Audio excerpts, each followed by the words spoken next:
I make garbage disposals. And while that may not sound interesting, it's actually pretty cool. I first started working at InSinkErator 15 years ago. I was 19 years old and I started out on the factory floor and I worked my way through a lot of different departments.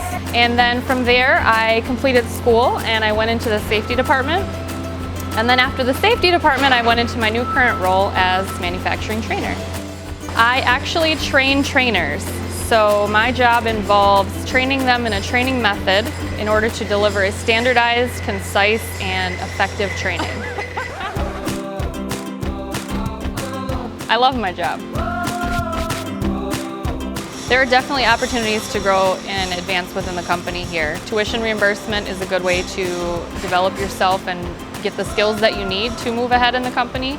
And also there's plenty of people that are willing to work with you and help you to understand and learn what you need to do to get there.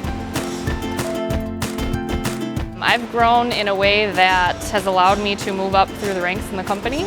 And I've grown personally by going to school and bettering myself. And I've just grown as a person, you know, we all grow up, right?